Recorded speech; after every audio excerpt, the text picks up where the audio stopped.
is thriving with heavy tourist footfalls. New hotels coming. Tourism is generating good revenue. Such a bad news to hear. Year by year, the numbers are rising and rising. They conducted elections comfortably. Businesses are coming up. Roads built.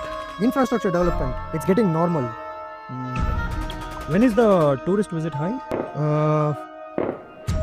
April. Just one terror.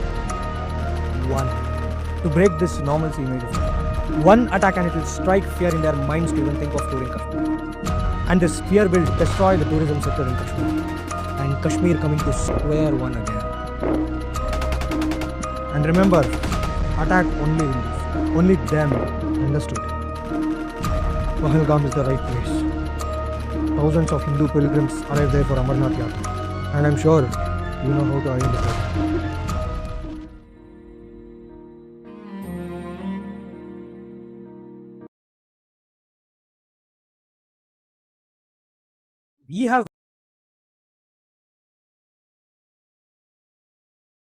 We have absolutely nothing to do with it. We aren't responsible in any way. I didn't even ask you anything. I mean, before you point fingers up, I wanted to clarify it. Anyways, we are very sorry that so many innocents were killed. These terrorists need to take some action. Yeah, right. We need to take some action. Of course. Okay, let me start. We are suspending the Indus Water Treaty. What?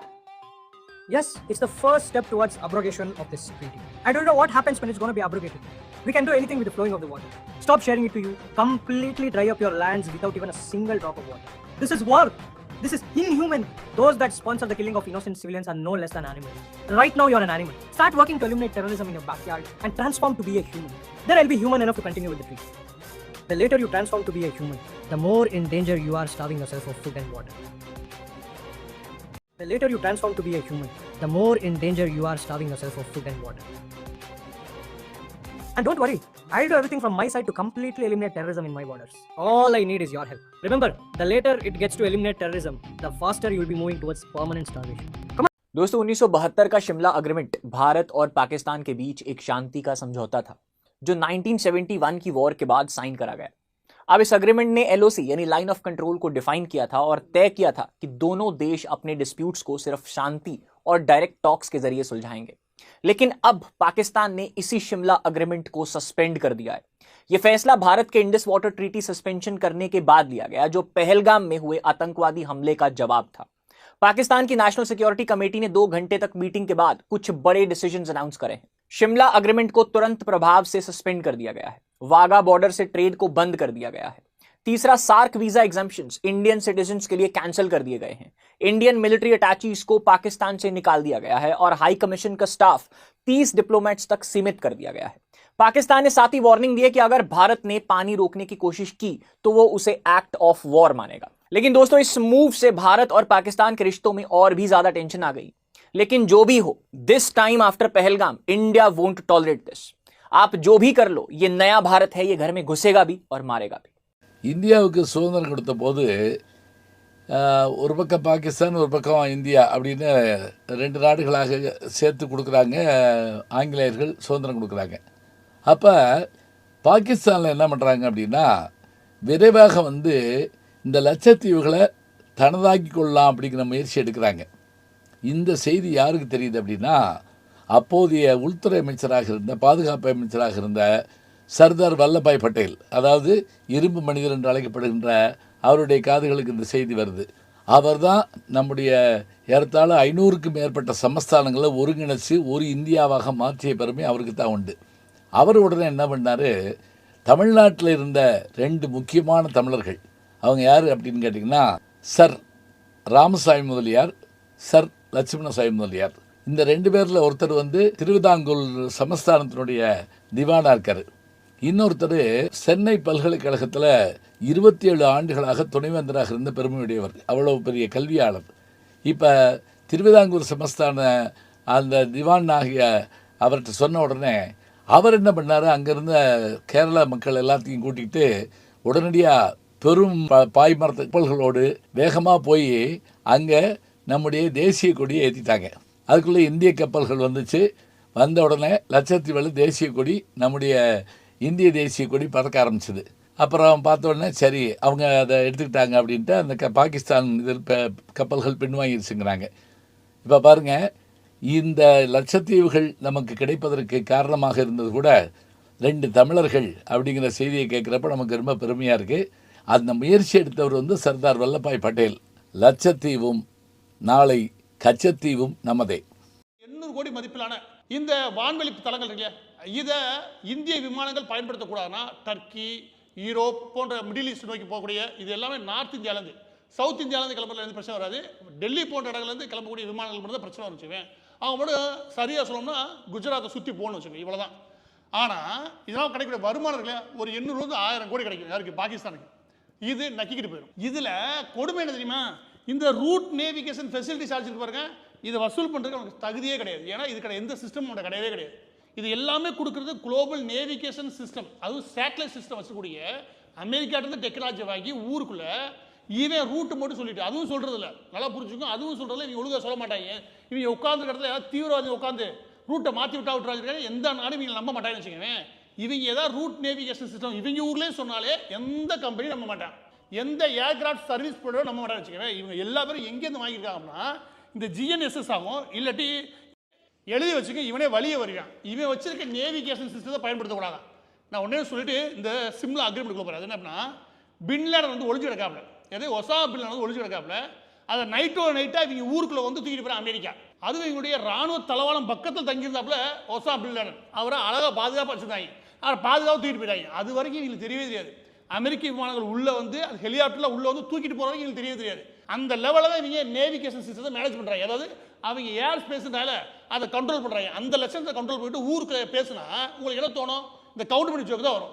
இப்போ சிம்லா அக்ரிமெண்ட்டுக்குள்ள வரேன். 1972 Shimla agreement முதல் எதற்காக போட்டான்னு தெரியும். இந்த திமுக காரணம்லாம் நான் அடுத்த interview வச்சு சாத்துறேன். முதல்ல வந்து இந்த 1972 உருவாக்கப்பட்ட சிம்லா அக்ரிமெண்ட் இல்லையா, இதோடைய சில விஷயங்களை தெளிவுபடுத்துறேன். அப்போதான் இந்த சிம்லா அக்ரிமெண்ட்டை கேன்சல் பண்ணுறாங்கல்ல, இது இதோட பெரிய காமெடி. அதாவது பரவாயில்லன்னு வரும், இது அதை விட அசிங்கம். அவனுக்கு வேறு எதுவுமே இல்லை, ஏதாவது பேப்பர் எடுத்துவாங்கப்பா நம்மளுக்கு கேன்சல் பண்ணுவோம் அப்படின்னு எதையோ கேன்சல் பண்ணிக்கலாம் வச்சுக்கவேன். அது என்ன அப்படின்னா, 1947 में रिलीजियस लाइंस पे इंडियन सबकॉन्टिनेंट में एक नए कंट्री का जन्म हुआ, बट 20 सालों के अंदर ही इसे एक सिविल वॉर फेस करना पड़ा।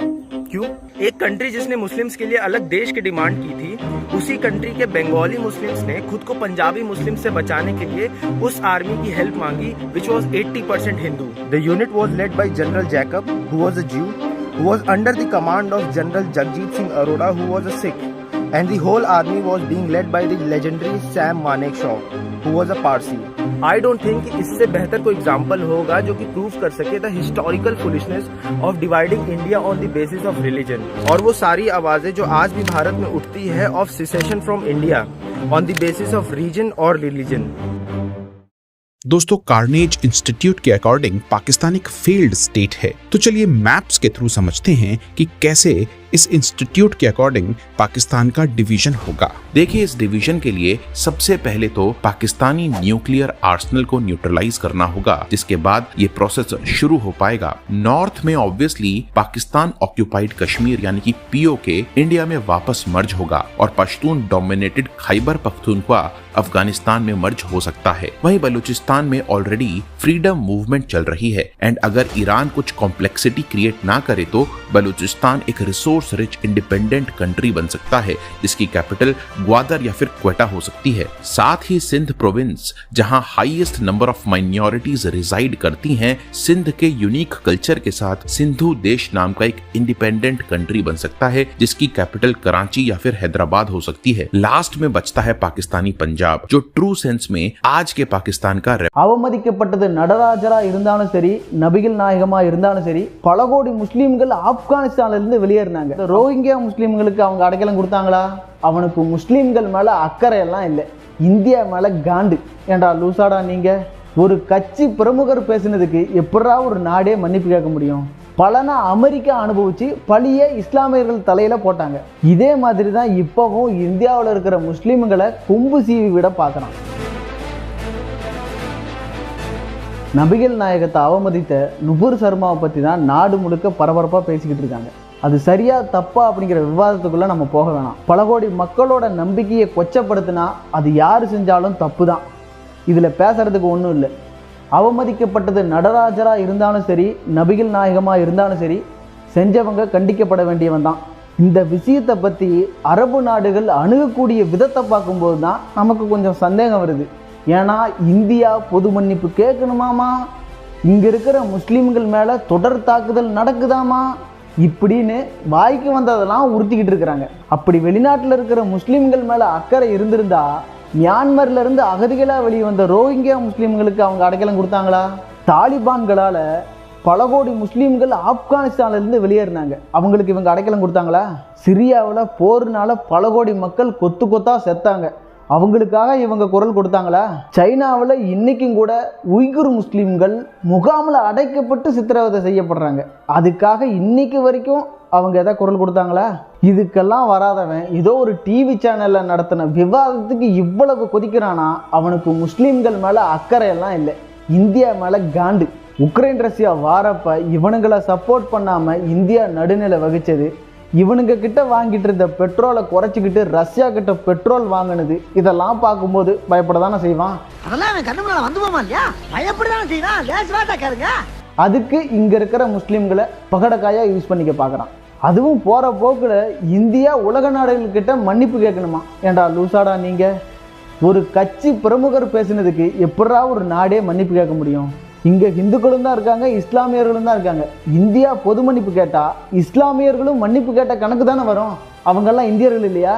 சரி, இதெல்லாம் ஒரு பக்கம் இருக்கும்போது அமெரிக்க பார்லிமெண்ட்டில் இந்தியாவில் சிறுபான்மையருக்கு எதிராக வருஷம் முழுக்க தாக்குதல் நடக்குதுன்னு ஒரு அறிக்கையை தாக்கல் பண்ணியிருக்கான். இந்த விஷயத்தை நம்ம கொஞ்சம் சீரியஸாக தான் பார்க்கணும். ஏன்னா இதே மாதிரி பிரச்சனை ஆப்கானிஸ்தானில் வந்தப்போ ஒசாமா பின் லேடனை தீவிரவாதியாக உருவாக்கி பலனை அமெரிக்கா அனுபவித்து பழிய இஸ்லாமியர்கள் தலையில் போட்டாங்க.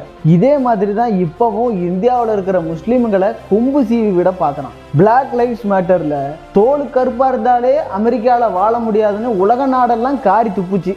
அவன் நமக்கு சமத்துவ பாடம் எடுக்கிறான்றப்ப நம்ம கொஞ்சம் உஷாராக தான் இருக்கணும்.